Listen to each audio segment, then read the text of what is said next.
2, 3. Hello everyone, welcome to yet another video which we will be going through how to flesh out our design that we have just started working on in past two videos actually. This time I will be using a fully gravity sketch, and I will be doing a lot of I'll be using pass through, so you will see my living room while I'm doing this. The reason why I'm using that is because I just want to be immersed in the environment while I'm also working on design, so that I can see it in the real time, and also everything will be in like real time scale, I would say maybe. But I just want to see the design and the environment itself. So yeah, and here we go then.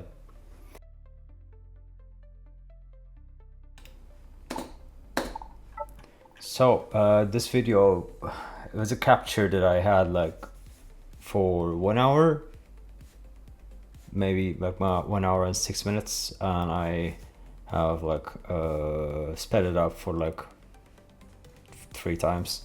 As you can see here, I'm still setting things up. The wheels are already were in the library. I didn't do them yet, they were ready made, so I just placed them in because I just wanted to see them working in there instead of like putting some cylinders. In the future I'll be modeling them as well. I prepared a scene yesterday. I didn't really spend time on recording that either, so I placed all the images and references on the walls. I also placed a sketch, and I placed in the middle of the room with a reference on, as you can see. I just want to see the references and stuff, and I turn my head and just interact with stuff, and I'm designing it as if I'm doing clay modeling, you know. Just so I will be immersed with the environment. I could also do this in Blender, but I find this one really immersive, especially you will see that, but while I'm working on the body. Right now I'm working on the upper part of the body before jumping into the drivetrain. I want to have this body as airtight, because I will have some plans for this in the future. At least for now, I'm trying to make it as airtight as possible. I just don't want empty open areas. At least that was a starting point. I might have left the bottom part open in the end of the molding process, but I'll be filling it up. I think I'm actually planning to print the top part out, just to see how it actually works. Just because I have a printer here, I just want to see I want to touch it a little bit and see how it works, how it feels in my hands. Yeah, I'm just playing around with the vertices here. I also opened the vertex snapping on, so the vertices snap together in the middle of the mirror plane. There are also some stuttering going on because I think the wheels were too heavy in terms of polygon and poly count. That's why it's creating some stuttering, especially since I'm doing the standalone. It's not tethered. That's why the performance is slightly low. But it's a sacrifice that I can make. I creased the edges because I just wanted to capture this edgy, sharp design in the references that I had from Viscom from the other video. Of course, it's not going to look like this in the very end. I will be smoothing up those edges a little bit because nothing is 100% sharp, you know, except if it's a MacBook. I'm playing around with the drivetrain right now, just placing the stuff in and just basically doing some basic blockout. I just want to see how it looks like on full scale, on a large scale, and the sketch that I had before was too messy, and I wanted to simplify it a little bit. Right now I'm playing around with the shoulder line and the back part and the upper part of the body itself, which I'll be placing the cargo rack, so I don't think it will stay like this curvy in the end. Yeah, as you can see, I'm just stretching it up a little bit. I went with this option for the design for now, but I will do like maybe 2-3 iterations again, because what it only needs is just some small adjustments in the model. While I'm working, I'll just save that so I can play around with it again. I just started working on I will start working on the side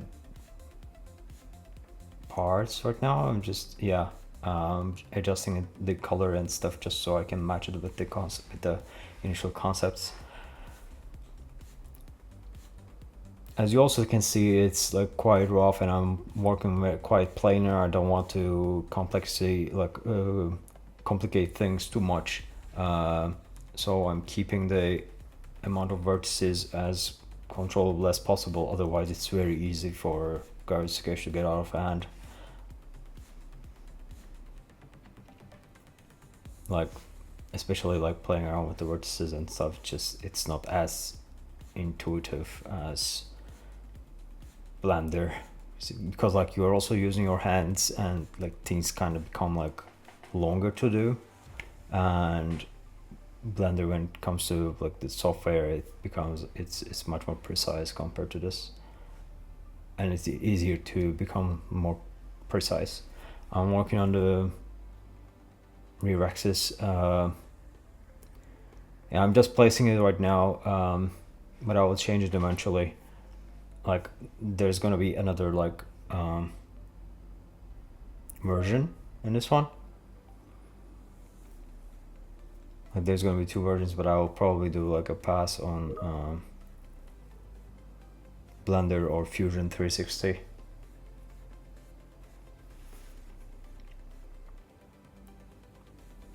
Because it's quite harsh surface, and it's easier for me to do it in Fusion.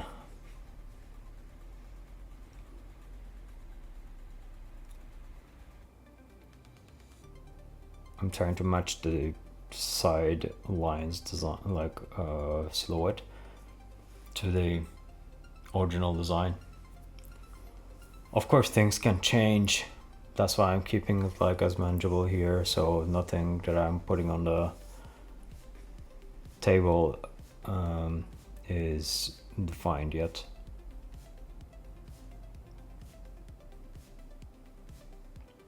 After this one ends, there will be stuff that I will say like, okay, this is acceptable. I can just move on to the next level.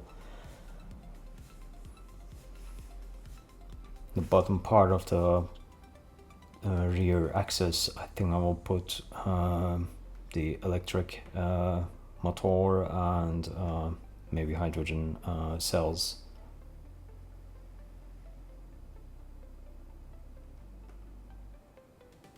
Just connecting the sidelines, just so I can have continuity in the design a little bit.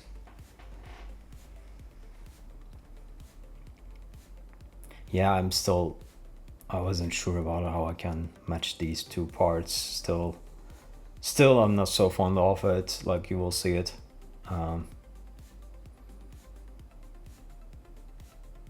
That's something that I'm still not sure. I will probably play around with it in Blender.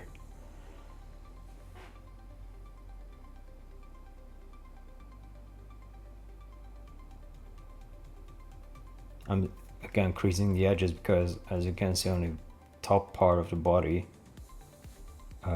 there are some flowy lines, but still it's like there are a lot of like breaks, line breaks and stuff, and bevels. and some sharp corners, sharp edges that I wanted to have a consistent design language on every side, except for the back, like the rear axis that is exposed. I wanted it to look like as if something mechanical coming out of the sharp but still like flowy design. So that part is kind of intentional. I want to have a little bit of contrast there.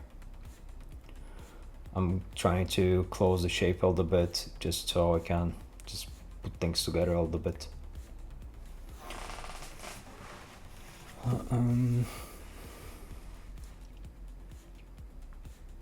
Yeah, I'm creasing the back part as well.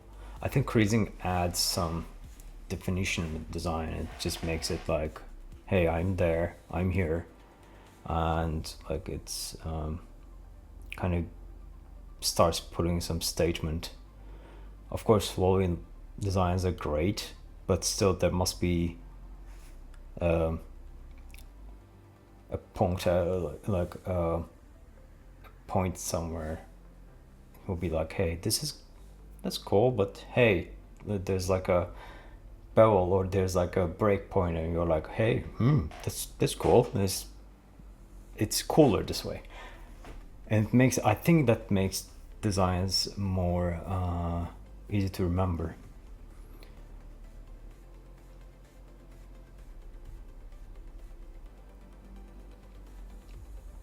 Yeah, I'm adding like a thickness to the your axis, but yeah, as you can see, like there's a bit of a curry going on there. Just I don't know why. I think I shifted to that part of the design somehow while I was playing around with it, so I will eventually erase it and make a new one.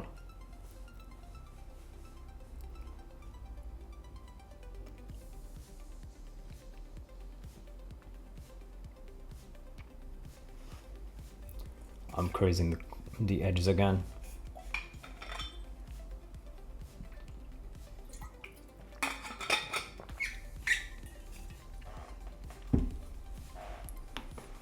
Like I could just start working on it like from a plane instead, but I find this way easier to manage. I think like you can just create a plane and it will just have corners instead of like usual run of corners that the subdiv modeling has. I like going under the design, like under the hood. Also, like it doesn't feel this way over here, but if you do it in the first person, it feels as if you're the clipping inside a real vehicle. Is like hell moment when you dive into the car just like this way and play around with the insides a little bit.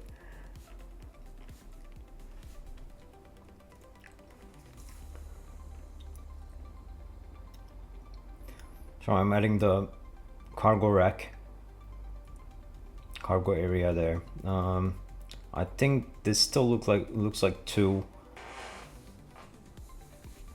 fluid. So I will start sharpening it a little bit, as you can see here, by creasing the edges. I'm still not so happy about it though. I think I will go with something much more robust than what we have now. Sorry for the mess of my room.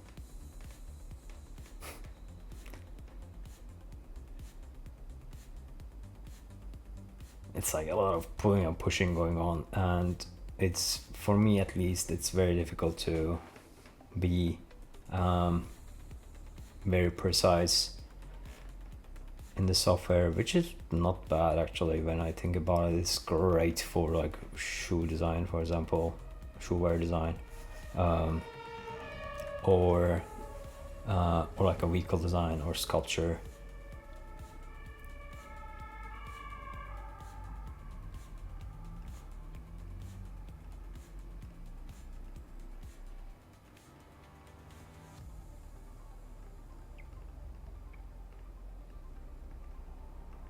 So I'm still playing around with it. I think this is the most boring part over here, so maybe I should add some elevator music or something.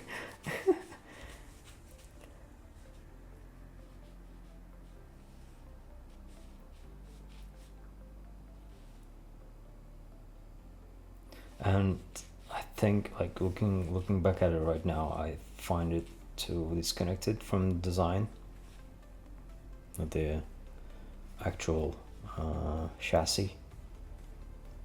So I will probably do a rework on this. I will try to implement it into design better. But I want to keep this like sharp line on the cargo rack. It's like a very sharp, like straight vector. Add some aggression to the design. I'm trying to match the corners a little bit, but this is not the way to go, guys. I don't recommend you to do this. There's actually like an option in Graphic Sketch that you can align the corners together, align the points, but they don't match, they don't merge, they just come together.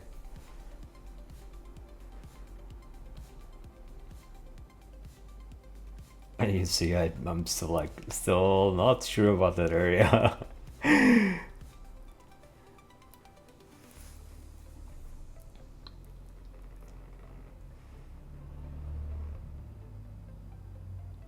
I saw some difference between the initial sketch and the model that I'm working on the front axis.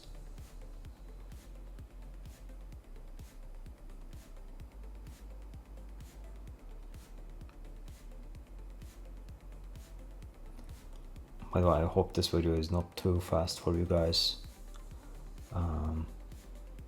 in case you're getting dizzy or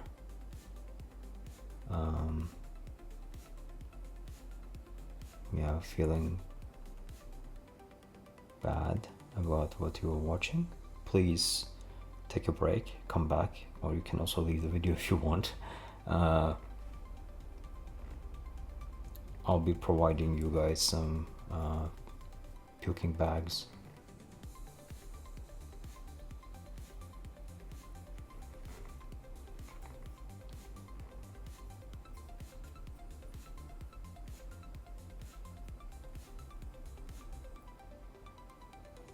So yeah, I was like, screw that, I'm not going to work on this too long, but just trying to match the 3D model to the sketch in that way. I just pulled out the reference sketch and I just started like modeling on top of it so I can project it onto the 3D model, which is behind the reference image right now.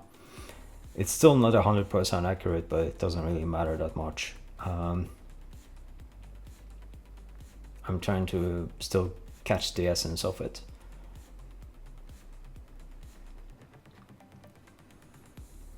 Yeah, I'll do it planar, and while I'm projecting it, I'll also pull and push some vertices, and then you will understand how difficult it is to move all those vertices, because this part in particular became like way too complex.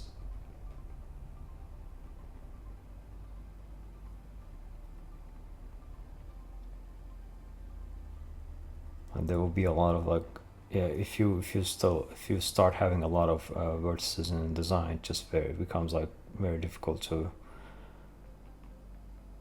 change the model. See how bad it twists? It's so annoying sometimes. I just had to make the bubble larger so I can pull and push a large amount of vertices. I don't know if they have smooth selection. I hope they will bring some eventually, if there's none, because that really helps on Blender, for example, if you're doing sub-D model.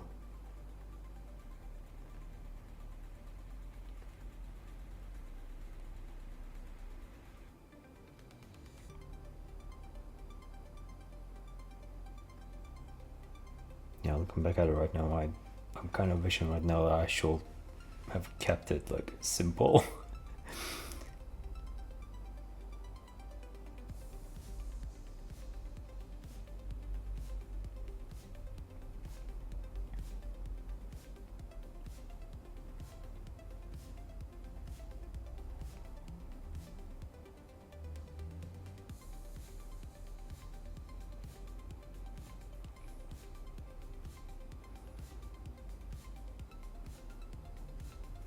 Creasing the edges now. As you can see, like most of the process is like you draw a plane, you extend it, you stretch it. If you want, you add more vertices, more edge loops, and you add creases to it, just to play around with the surfaces.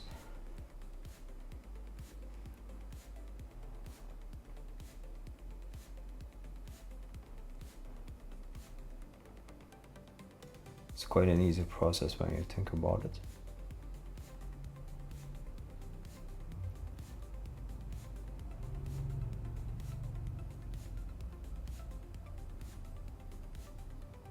I kind of find this similar to doing a model with a paper, you know, like doing origami. Just fold it, but you do it with your hands, which is just super cool actually.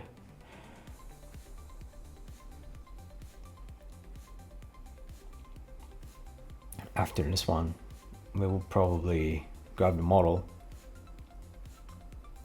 and perhaps I'll start doing some Blender work on it, and I'll probably throw it into Viscom again, maybe make another pass on some parts. If it will work out or not, I'm still not sure, because as you all know, LLM models or image generation, generative AI is not consistent, and it's a pain in the butt to